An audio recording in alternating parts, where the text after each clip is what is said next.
소아 환자를 연기해 주실 저희 선생님 모셨습니다. 코부터 보면서 한번 얘기를 해보도록 할게요. 증상이랑 코 상태랑 항상 일치하지 않기 때문에 저희는 환자 증상도 듣고 코 보는 거를 우선시 하고 있습니다. 좀 잠깐 마셔볼까요?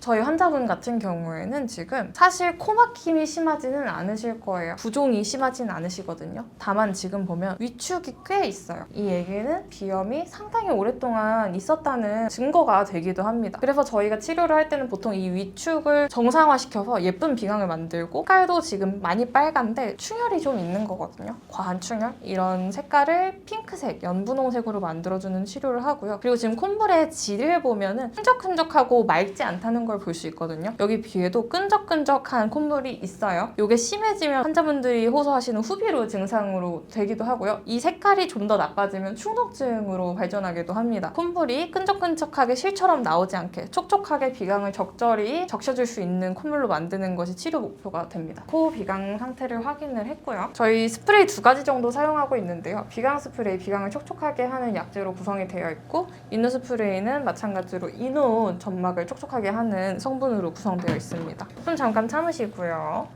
소아 환자들은 호흡뿐만이 아니라 귀 상태를 보는 것도 굉장히 중요한데요. 비강 상태가 안 좋으면 중이염이나 외이도염으로 이어질 수 있기 때문에 저희가 코와 귀 상태를 항상 같이 확인하는 편입니다.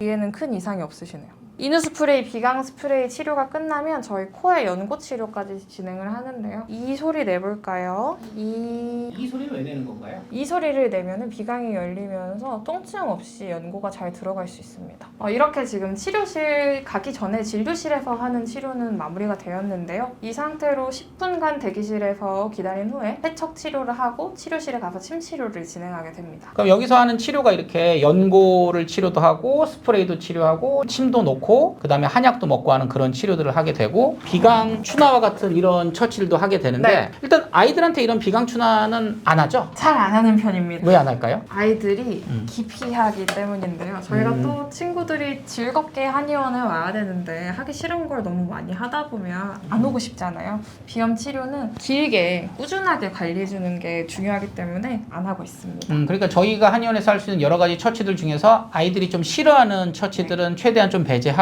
그래도 좀 편안하게 받을 수 있는 치료 위주로. 주사 맞겠다고 하면 도망 다니고 그런 것도 힘들고, 우리 성인 같은 경우에도 치과 가는 거 다 싫어하잖아요. 너무 싫죠. 사실 가야 되는 건데. 네, 저도 그런 싫습니다. 것처럼 그래서 충분히 받을 수 있는 치료 위주로 하고 있다라는 거고, 그러면 이제 침 치료의 효과, 그 다음에 방금 얘기했던 그런 면봉 치료나 이런 외용 치료의 효과, 한약 치료의 효과는 어떻게 좀 구별해서 볼 수 있을까요? 단기 효과, 장기 효과로 좀 나타내 볼 수 있을 것 같은데요. 우선 침 치료, 스프레이 치료, 연고 치료 모두 단기적인 효과를 위해서 시행하고 있습니다. 비강을 하루에서 길게는 3일 정도까지 촉촉하게, 혹은 너무 많이 막혀 있다면 부종을 완화할 수 있어서 그날 집에 갔을 때 잠을 잘 잘 수 있게 하는 치료가 위주로 되고요. 특히 침 치료 같은 경우에는 친구들이 비염이 오래되면 이 턱 관절이 안 좋아지거든요. 이 턱 관절의 정상화를 위해서 같이 치료를 하고 있습니다. 그래서 보면 좀 안타까운 게 뭐냐면, 저도 치료를 하다 보면 환자분들이 한약보다는 연고 위주로 하려는 경우가 간혹 있어요. 네. 왜냐하면 연고는 조금 즉각적인 효과를 보이고, 한약은 효과를 얼마나 빨리 보이는지에 대해서 물음표가 뜨다 보니까, 실제로는 사실 어떻게 보면은 즉각적인 치료를 위해서 하는 것도 맞긴 하지만 굳이 이런 표현이 맞을지 모르겠네. 연고라든가 스프레이는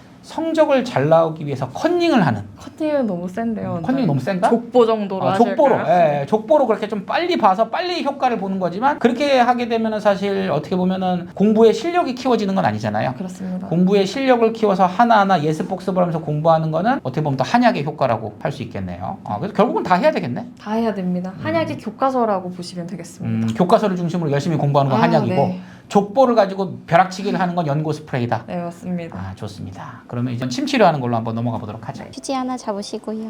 코 빼드릴게요. 숨 참으시고요. 하나, 둘. 네, 코 한번 닦아보시고요. 코 세척 한번 해드리겠습니다. 자, 숨 한번 참아보실게요. 하나, 둘. 네, 되셨고 코로만 숨 쉬고요. 이쪽 바라보실까요? 코에 대시고 코로만 숨 쉴게요. 이쪽으로 대시고요. 살짝 아래로 내리시고, 네, 코로만 숨 쉴게요. 지금 뭐 하는 거냐면요. 우리 소아 환자들을 대상으로도 기강 점막 치료를 한 후에 상경추 교정을 하는 경우가 있는데요. 상경추는 후두골부터 C1, C2까지를 명칭을 하는데 상경추에 불균형이 있게 되면 얼굴 쪽으로 가는 신경계, 특히 비강과 눈으로 가는 신경계 순환이 떨어지기 때문에 코도 안 좋아지고 눈도 침침해져요. 눈도 침침해지기 때문에 이렇게 상경추 교정을 병행하는 경우가 자주 있습니다. 저희 선생님은 두 번째 경추뼈가 오른쪽으로 그리고 상방으로 돌아가 있기 때문에 왼쪽에서 교정을 시행하도록 하겠습니다. 좋습니다. 이렇게 하면 상경추 교정이 끝납니다. 저희 지금부터 비염 환자들 침 치료하는 모습 보여드릴 건데요. 코에다가 침 넣냐고 많이 물어보시는데 코에 넣는 침은 효과가 좋지만 많이 아파서 코에다가 직접적으로 놓지는 않고요. 하관혈을 중심으로 근처로 넣어서 비강 기능의 점막에 바로 즉각적인 정상화를 유도하고 있습니다. 중 한쪽에 4개 정도씩 해서 양쪽으로 8개 정도 놓고 있어요. 거기에 이제 필요하면 다른 재반 증상들, 아기들 같은 경우에는 특히 성장에 도움되는 성장침, 손목 관절, 발목 관절, 종아리, 팔꿈치 위주로 해서 침을 같이 놔주고 있고요.